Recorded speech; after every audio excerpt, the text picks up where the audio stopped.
अध्याय 26 गोदान। इधर कुछ दिनों से राय साहब की कन्या के विवाह की बातचीत हो रही थी। उसके साथ ही इलेक्शन भी सर पर आ पहुंचा था। मगर इन सबों से आवश्यक उन्हें दीवानी में एक मुकदमा दायर करना था, जिसकी कोर्ट फीस ही 50,000 होती थी। ऊपर के खर्च अलग। राय साहब के साले, जो अपनी रियासत के एकमात्र स्वामी थे, ऐन जवानी में मोटर लड़ जाने के कारण उनकी गत हो गई थी और राय साहब अपने कुमार पुत्र की ओर रियासत पर अधिकार पाने के लिए कानून की शरण लेना चाहते थे। उनके चचेरे सालों ने रियायत पर कब्जा जमा लिया था और राय साहब को उसमें से कोई हिस्सा देने को तैयार ना थे। राय साहब ने बहुत चाहा कि आपस में समझौता हो जाए और उनके चचेरे सारे माकूल गुजारा लेकर हट जाएं। यहाँ तक कि वह रियासत की आधी आमदनी छोड़ने को तैयार थे। मगर सालों ने किसी तरह का समझौता स्वीकार न किया और केवल लाठी के जोर से रियासत में तहसील वसूल शुरू कर दी। राय साहब को अदालत की शरण जाने के सिवा कोई मार्ग न रहा। मुकदमे में लाखों का खर्च था, मगर रियासत भी 20 लाख से कम की जायदाद ना थी। वकीलों ने निश्चित रूप से कह दिया था कि आपकी शर्तियां डिग्री होगी। ऐसा मौका कौन छोड़ सकता था? मुश्किल यही था कि यह तीनों काम एक साथ आ पड़े थे और उन्हें किसी तरह टाला ना जा सकता था। कन्या की अवस्था 26 हो गई थी और केवल हाथ में रुपए न रहने के कारण अब तक उसका विवाह टल जाता था। खर्च का अनुमान 1 लाख का था। जिसके पास जाते वह बड़ा सा मुंह खोलता, मगर हॉल में एक बड़ा अच्छा अवसर हाथ आ गया था। कुंवर दिग्विजय सिंह की पत्नी यक्षमा की भेंट हो चुकी थी और कुंवर साहब अपने उजड़े घर को जल्द से जल्द बसा लेना चाहते थे। सौदा भी वारे से तय हो गया और कहीं शिकार हाथ से न निकल जाए, इसी लग्न में विवाह होना परमावश्यक था। कुंवर साहब दुर्वासनाओं के भंडार थे। शराब, गांजा, अफीम, मदक, चरस, ऐसा कोई नशा न था जो वह ना करते हों। ऐसी अय्याशी तो रईस की शोभा है। वह रईस ही क्या जो अय्याश ना हो। धन का उपभोग और किया ही कैसे जाए। मगर इन सब दुर्गुणों के होते हुए भी वह ऐसे प्रतिभावान थे कि अच्छे अच्छे विद्वान उनका लोहा मानते थे। संगीत, नाट्यकला, हस्तरेखा, ज्योतिष, योग, लाठी, कुश्ती, निशानेबाजी आदि कलाओं में अपना जोड़ न रखते थे। इसके साथ ही बड़े दबंग और निर्भीक थे। राष्ट्रीय आंदोलन में दिल खोलकर सहयोग देते थे। हाँ, गुप्त रूप से। अधिकारियों से यह बात छिपी ना थी। फिर भी उनकी बड़ी प्रतिष्ठा थी और साल में 1-2 बार गवर्नर साहब भी उनके मेहमान हो जाते थे। और अभी अवस्था 30-32 से अधिक न थी और स्वास्थ्य तो ऐसा था कि अकेले एक बकरा खाकर हजम कर डालते थे। राय साहब ने समझा बिल्ली के भागो छींक टूटा। अभी कुंवर साहब पौड़शी से निवृत्त भी न हुए थे कि राय साहब ने बातचीत शुरू कर दी। कुंवर साहब के लिए विवाह केवल अपना प्रभाव और शक्ति बढ़ाने का साधन था। राय साहब काउंसिल के मेंबर थे ही, यूं भी प्रतिभाशाली थे। राष्ट्रीय संग्राम में अपने त्याग का परिचय देकर श्रद्धा के पात्र भी बन चुके थे। शादी तय होने में कोई बाधा ना हो सकती थी और वह तय हो गई। रहा इलेक्शन, यह तो सोने की हंसिया थी जिसे ना उगलते बनता था ना निगलते। अब तक वह 2 बार निर्वाचित हो चुके थे और दोनों ही बार उन पर 1-1 लाख की चपत पड़ी थी। मगर अब की एक राजा साहब उसी इलाके में खड़े हो गए थे और डंके की चोट ऐलान कर दिया था कि चाहे हर एक वोटर को 1-1 हजार ही क्यों ना देना पड़े, चाहे 50 लाख की रियायत मिट्टी में मिल जाए, मगर राय अमरपाल सिंह को कौंसल में न जाने दूंगा। और उन्हें अधिकारियों ने अपने सहायता का आश्वासन भी दिया। राय साहब विचारशील थे, चतुर थे, अपना नफा नुकसान समझते थे, मगर राजपूत थे और पोतड़ों के रईस थे। वह चुनौती पाकर मैदान से कैसे हट जाएं? यूं उनसे राजा सूर्य प्रताप सिंह ने आकर कहा होता, भाई साहब, आप तो 2 बार काउंसिल में जा चुके, अब की मुझे जाने दीजिए। जो शायद राय साहब ने उनका स्वागत किया होता। काउंसिल का मोह अब उन्हें न था, लेकिन इस चुनौती के सामने ताल ठोकने के सिवा और कोई राह ही ना थी। एक मसलत और भी थी। मिस्टर तनखा ने उन्हें विश्वास दिलाया कि आप खड़े हो जाएं, पीछे राजा साहब से 1 लाख की थैली लेकर बैठ जाएं। उन्होंने यहाँ तक कि कहा था कि राजा साहब बड़ी खुशी से 1 लाख दे देंगे।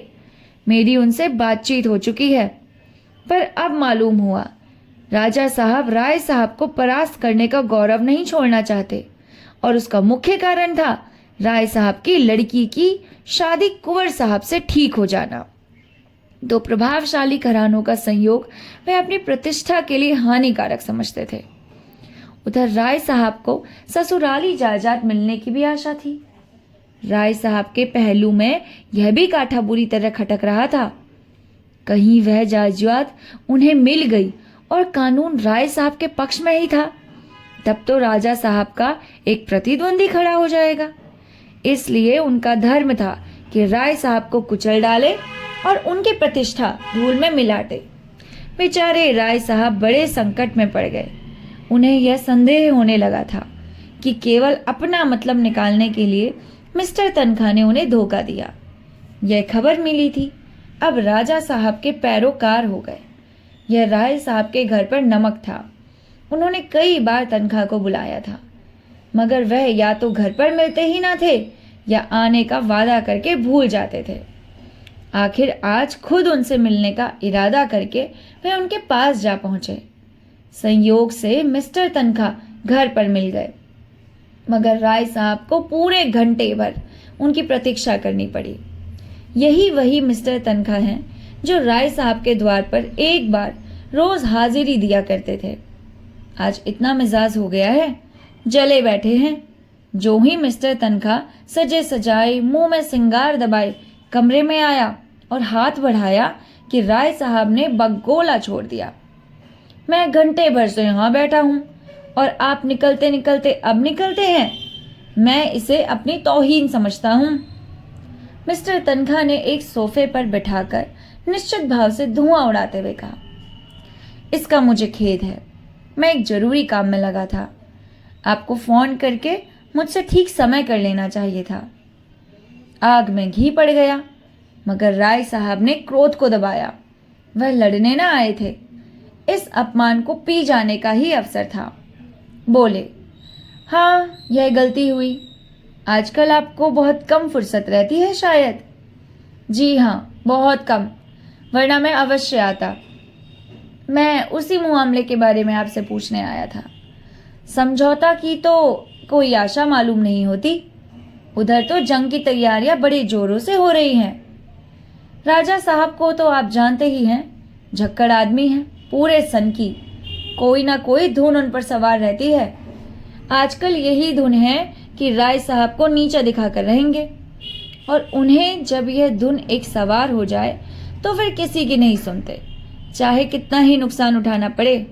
कोई 40 लाख का बोझ सर पर है, फिर भी वही दमखम है, वही अलल्ले तलल्ले खर्चे हैं। पैसे के तो कुछ नहीं लेते, ना ही कुछ समझते हैं।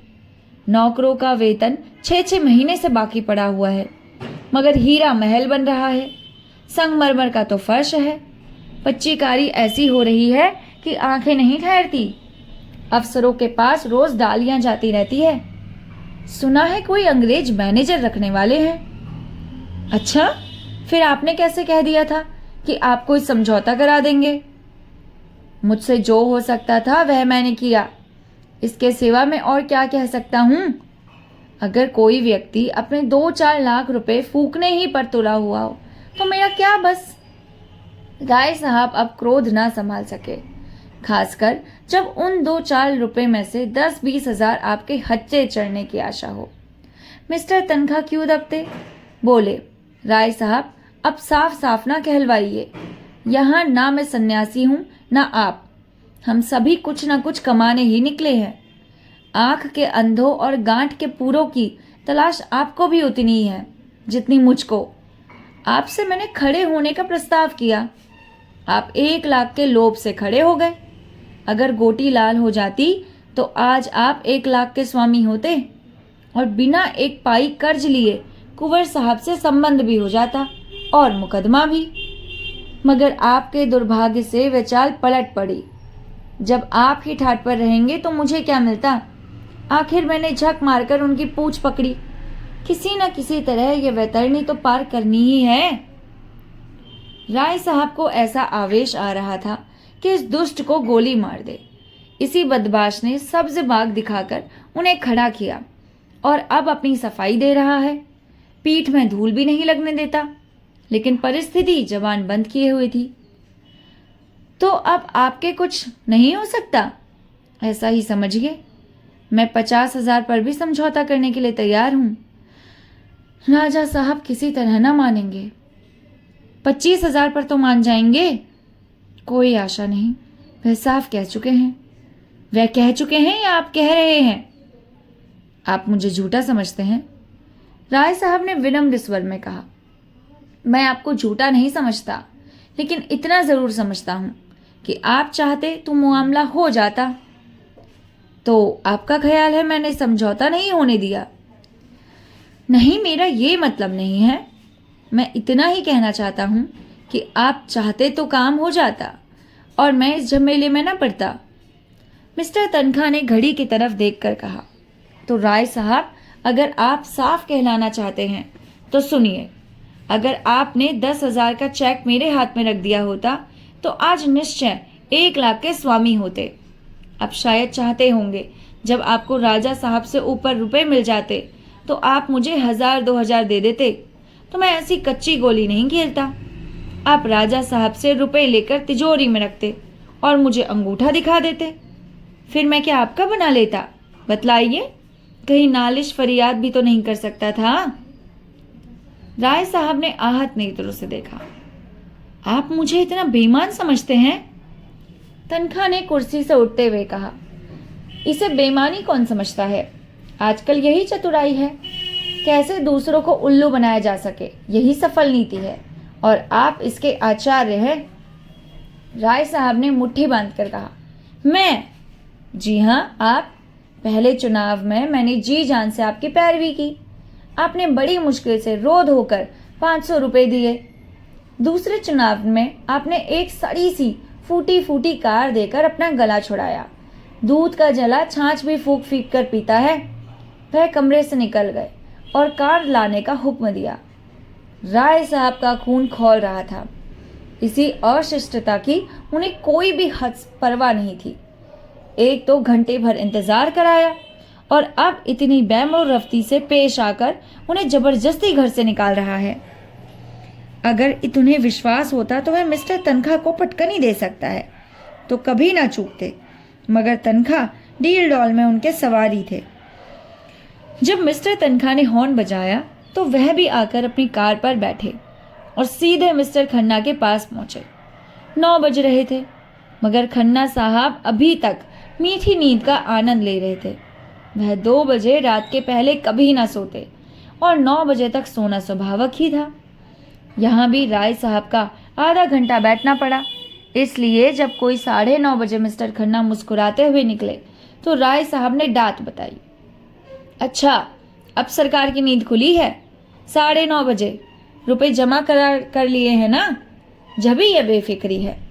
मेरी तरफ ताल्लुकार होते तो अब तक आप किसी के द्वार पर खड़े होते। बैठे बैठे सर में चक्कर आता।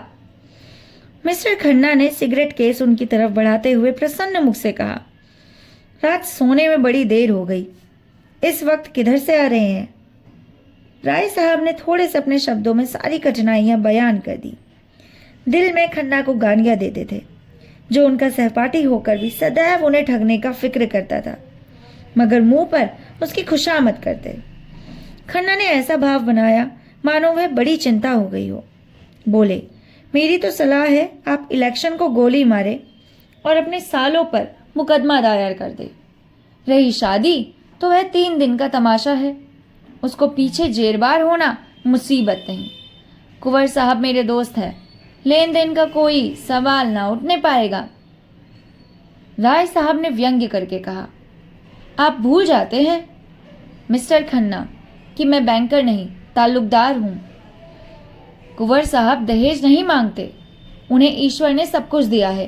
लेकिन आप जानते हैं यह मेरी अकेली लड़की है, उसकी माँ मर चुकी है।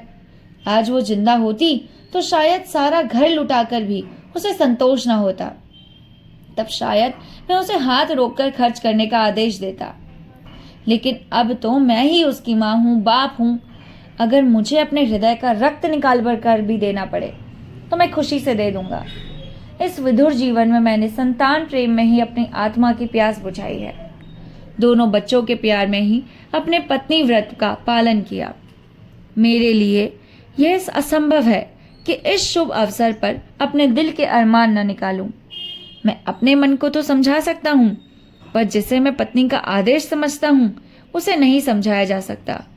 और इलेक्शन के मैदान से भागना भी मेरे लिए संभव नहीं।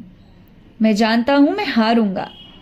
राजा साहब से मेरा कोई मुकाबला नहीं, लेकिन राजा साहब को इतना जरूर दिखा देना चाहता हूं कि अमरपाल नर्म चारा नहीं है और मुकदमा दायर करना तो आवश्यक नहीं है। उसी पर सारा दारोमदार है। अब आप बतलाइए, आप क्या मेरी मदद कर सकते हैं? मेरे डायरेक्टरों का इस विषय में जो हुक्म है आप वो जानते हैं, और राजा साहब भी हमारे डायरेक्टर हैं, यह भी आपको मालूम है। पिछला वसूल करने के लिए बार बार ताकीद हो रही है। कोई नया मामला तो शायद ही मिल सके। राय साहब ने मुंह लटकाकर कहा, आप तो मेरा डोंगा ही डुबाए देते हैं मिस्टर खन्ना। मेरे पास जो कुछ नीज है वह आपका है, लेकिन बैंक के मामले में तो मुझे अपने स्वामियों के आदेश को ही मानना पड़ेगा। अगर यह जायदाद हाथ आ गई तो मुझे इसकी पूरी आशा है। आप आई पाई अदा कर दूंगा। आप बतला सकते हैं इस वक्त आप कितने पानी में हैं? राय साहब ने हिसकते हुए कहा, 5-6 लाख समझिए, कुछ कम ही होंगे। खन्ना ने अविश्वास के भाव से कहा, या तो आपको याद नहीं है या आप छिपा रहे हैं। राय साहब ने जोर देकर कहा, जी नहीं, मैं कुछ नहीं भूला हूँ और ना छिपा रहा हूँ। मेरी जायदाद इस वक्त कम से कम 50 लाख की है और ससुराल की जायदाद इससे भी कम नहीं। इतनी जायदाद पर 10-5 रुपए का बोझ कुछ नहीं के बराबर है। लेकिन यह आप कैसे कह सकते हैं कि ससुराल वाली जायदाद पर कर्ज नहीं? जहां तक मुझे मालूम है वह जायदाद तो बेदाग है, और मुझे यह सूचना मिली है कि उस जायदाद पर 10 लाख से कम का भार नहीं है। उस जायदाद पर तो कुछ मिलने से रहा, और आपकी जायदाद भी मेरे ख्याल से 10 लाख से कम देना नहीं है, और वह जायदाद अब 50 लाख की नहीं, मुश्किल से 25 लाख की है। इस दशा में कोई बैंक आपको कर्ज नहीं दे सकता। यूँ समझ लीजिए कि आप ज्वालामुखी के मुख पर खड़े हैं। एक हल्की सी ठोकर आपको पाताल में पहुंचा सकती है। आपको इस मौके पर बहुत संभल कर चलना चाहिए। राय साहब ने उसका हाथ अपनी तरफ खींचकर कहा, यह सब मैं खूब समझता हूँ मित्रवर, लेकिन जीवन की ट्रेजेडी इसके सिवा क्या है कि आपकी आत्मा जो काम करना नहीं चाहती वही आपको करना पड़े। आपको इस मौके पर मेरे लिए कम से कम 2 लाख का इंतजाम करना पड़ेगा। खन्ना ने लंबी सांस लेकर कहा, माय गॉड, 2 लाख? असंभव, बिल्कुल असंभव। मैं तुम्हारे द्वार पर सर पटक कर प्राण दे दूंगा खन्ना, इतना समझ लो। मैं तुम्हारे ही भरोसे ये सारे प्रोग्राम बांधे हैं। अगर तुमने निराश कर दिया तो शायद मुझे जहर खा लेना पड़े। मैं सूर्य प्रताप सिंह के मामले में घुटने नहीं टेक सकता। कन्या का विवाह अभी 2-4 महीने टल सकता है। मुकदमा दायर करने के लिए अभी काफी वक्त है, लेकिन यह इलेक्शन सर पर आ गया और मुझे इसकी बड़ी फिक्र है। खन्ना ने चकित होकर कहा, तो आप इलेक्शन में 2 लाख लगा दोगे? इलेक्शन का सवाल नहीं है भाई, यह इज्जत का सवाल है। क्या आपकी राय में मेरी इज्जत 2 लाख की भी नहीं? मेरी सारी रियासत बिक जाए गम नहीं, मगर सूर्य प्रताप सिंह को मैं आसानी से विजय न पाने दूंगा। खन्ना ने 1 मिनट तक धुआं निकालने के बाद कहा, बैंक की जो स्थिति है वह मैंने आपके सामने रख दी। बैंक ने एक तरह से लेन देन का काम बंद कर दिया है। मैं कोशिश करूंगा कि आपके साथ खास रियासत की जाए, लेकिन बिजनेस इज बिजनेस, यह आप जानते हैं। पर मेरा कमीशन क्या रहेगा? मुझे आपके लिए खास तौर पर सिफारिश करनी पड़ेगी। राजा साहब का अन्य डायरेक्टरों पर कितना प्रभाव है यह भी आप जानते हैं। मुझे उनके खिलाफ गुटबंदी करनी पड़ेगी, यह भी आप जानते हैं। यूं समझ लीजिए मेरी जिम्मेदारी पर ही मामला होगा। राय साहब का मित्र मुंह गिर गया। खन्ना उनके अंतरंग मित्रों में थे, साथ के पड़े हुए, साथ के बैठने वाले। यह उनके कमीशन की आशा रखते हैं, इतने बेखुमारवती। आखिर वह जो इतने दिनों से खन्ना की खुशामद करते हैं, वह किस दिन के लिए? बाग में फल निकले, शाक भाजी भेजी हो, सबसे पहले खन्ना के पास भेज डाल दे। कोई उत्सव हो, कोई जलसा हो, सबसे पहले खन्ना को निमंत्रण देते हैं। उसका यह जवाब हो। उदास मन से बोले, आपकी जो इच्छा हो, लेकिन मैं आपको अपना भाई समझता था। खन्ना ने कृतज्ञता के भाव से कहा कि आपकी कृपा है। मैंने भी सदैव आपको अपना बड़ा भाई समझा है और अब भी समझता हूं। कभी आपसे कोई पर्दा नहीं रखता, लेकिन व्यापार एक दूसरा क्षेत्र है। यहाँ कोई किसी का दोस्त नहीं, कोई किसी का भाई नहीं। जिस तरह मैं भाई के नाते आपसे यह नहीं कह सकता कि मुझे दूसरों से ज्यादा कमीशन दीजिए, उसी तरह आपको भी मेरे कमीशन में रियायत के लिए आग्रह ना करना चाहिए। मैं आपको विश्वास दिलाता हूं कि मैं जितनी रियासत आपके साथ कर सकता हूं उतनी करूंगा। कल आप दफ्तर के वक्त आए और लिखा पढ़ी कर ले, बस बिजनेस खत्म। आपने कुछ और सुना? मेहता साहब आजकल मालती पर बेतरह रीझे हुए हैं। सारी फिलॉसफी निकल गई। दिन में एक दो बार जरूर हाजिरी दे आते हैं और शाम को अक्सर दोनों सैर करने जाते हैं। यह तो मेरी शान ही थी कि कभी मालती के द्वार पर सलामी करने ना गया। शायद अब उसी की कसर निकाल रही है। कहाँ तो यह हाल था कि जो कुछ है मिस्टर खन्ना है। कोई काम होता तो खन्ना के पास दौड़ी आती, जब रुपए की जरूरत पड़ती तो खन्ना का नाम पुरजा जाता। और कहाँ आप मुझे देखकर मुंह फेर लेती है। मैंने खास उसी के लिए फ्रांस से एक घड़ी मंगवाई थी। हाँ, बड़े शौक से लेकर गया, मगर ली नहीं। अभी कल मेवों की डाली है, कश्मीर से मंगवाए थे, वापस कर दी। मुझे तो आश्चर्य होता है, आदमी इतनी जल्दी कैसे बदल जाता है। राय साहब मन में तो बड़ी बेकदरी पर खुश हुए, पर सहानुभूति दिखाकर बोले, अगर यह भी मान ले कि मेहता से उसका प्रेम हो गया तो भी व्यवहार तोड़ने का कोई कारण नहीं। खन्ना व्यथित स्वर में बोले, यही तो रंज है भाई। यह तो मैं शुरू से जानता था कि मेरे हाथ नहीं आ सकती। मैं आपसे सत्य कहता हूं, मैं कभी इस धोखे में नहीं पड़ता कि मालती को मुझसे प्रेम है। प्रेम जैसी चीज उनसे मिल सकती है, इसकी मैंने आशा नहीं की। मैं तो केवल उनके रूप का पुजारी था। सांप में विष है ये जानते हुए भी हम उसे दूध पिलाते हैं।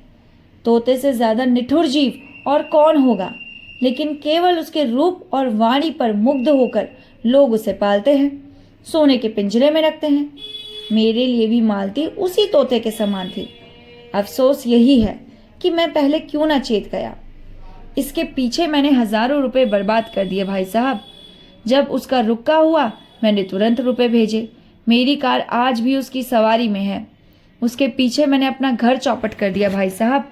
हृदय में जितना रस था ऊपर ही उतना वेग। क्या बोलूं अब, दूसरों की तरफ दौड़ने का उल्लान कभी सूख रहा हो। बरसों हो गए मैंने गोविंदी से दिल खोलकर बात भी नहीं की। उसकी सेवा और स्नेह और त्याग से मुझे उसकी तरह अरुचि हो गई थी, जैसे अजीर्ण के रोगी को मोहन भंग से हो जाती है। मालती मुझे उसी तरह नचाती थी जैसे मदारी बंदर को नचाता है, और मैं खुशी से नाचता था। वह मेरा अपमान करती थी और मैं खुशी से हंसता था। वह मुझ पर शासन करती थी और मैं सर झुकाता था।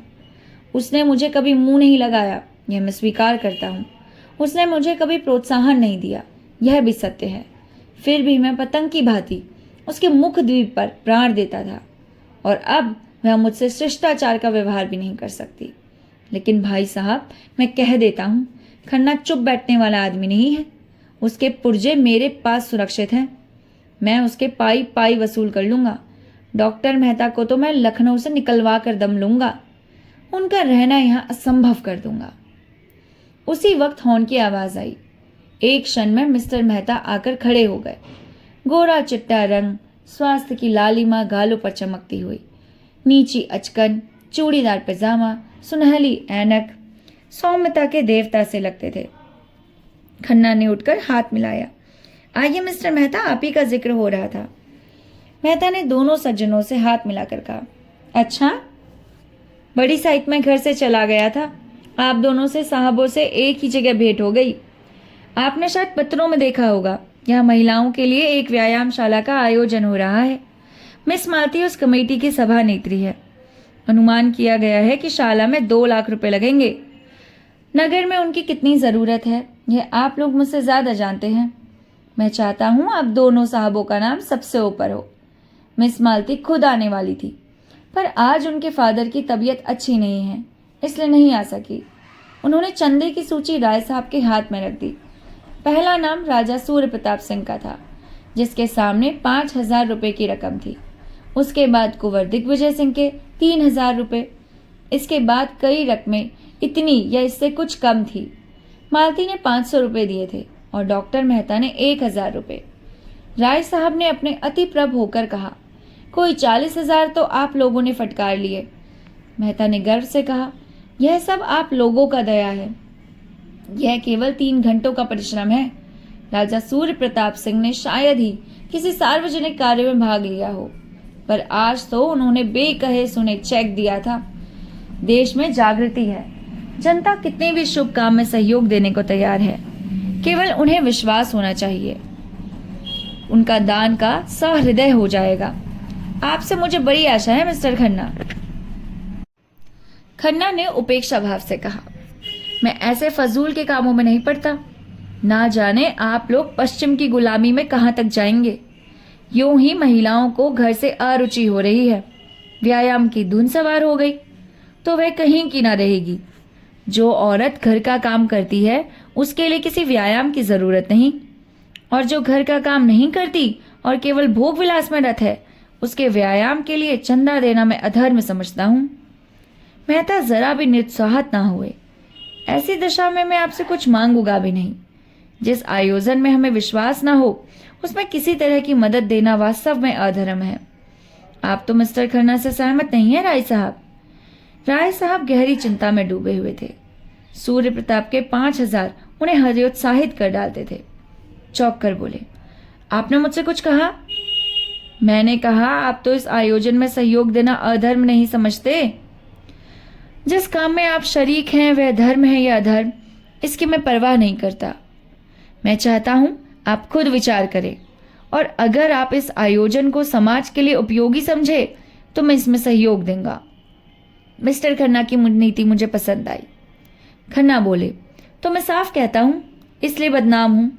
राय साहब ने दुर्बल मुस्कान के साथ कहा, मुझ में तो विचार करने की शक्ति है, नहीं सज्जनों के पीछे चलना ही मैं अपना अधर्म समझता हूं।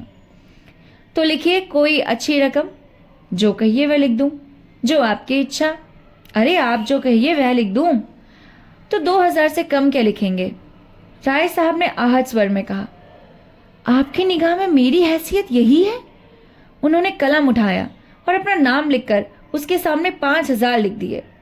मेहता ने सूची उनके हाथ से ले ली, मगर उन्हें इतनी ग्लानि हुई कि राय साहब को धन्यवाद देना भी भूल गए।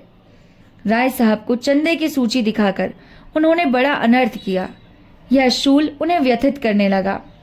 मिस्टर खन्ना ने राय साहब को दया और उपहास की दृष्टि से देखा, मानो कह रहे हो, कितने बड़े गधे हो तुम। सहसा राय साहब के मेहता गले लिपट गए और उन्मुक्त कब्ज से कहा, 3 चीयर्स फॉर राय साहब, हिप हिप हुर्रे।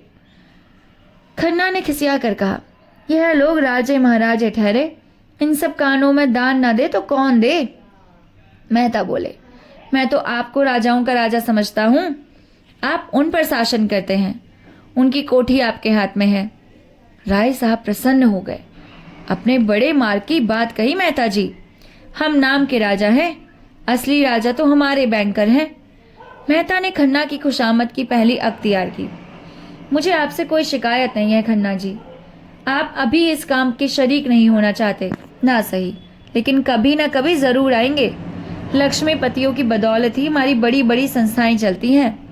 राष्ट्रीय आंदोलन को 2-3 साल तक किसने बड़ी धूमधाम से चलाया? इतनी धर्मशालाएं, पाठशालाएं कौन बनवा रहा है? आज संसार का शासन सूत्र बैंकरों के हाथ में है। सरकार उनके हाथ का खिलौना है। मैं भी आपसे निराश नहीं हूं। जो व्यक्ति राष्ट्र के लिए जेल जा सकता है, उसके लिए 2-4 हजार खर्च कर देना कोई बड़ी बात नहीं। हमने तय किया है कि इस शाला का बुद्धिवादी पत्थर गोविंदी देवी के हाथों से रखा जाए। हम दोनों शीघ्र ही गवर्नर साहब से मिलने जाएंगे और मुझे विश्वास है हमें उतनी सहायता मिल जाएगी। लेडी विल्सन को महिला आंदोलन से कितना प्रेम है आप जानते ही हैं। राजा साहब की ओर से अन्य सज्जनों की भी राय थी कि लेडी विल्सन से ही बुनियाद रखवाई जाए, लेकिन अंत में यही निश्चय हुआ कि यह शुभ कार्य किसी अपनी बड़ी बहन के हाथों होना चाहिए। आप कम से कम अवसर पर तो आएंगे। पार्ट 26 का पार्ट फर्स्ट यहीं पर ख़त्म होता है। इसके सेकंड पार्ट के लिए हम नेक्स्ट वीडियो बनाएंगे। तब तक के लिए नमस्कार।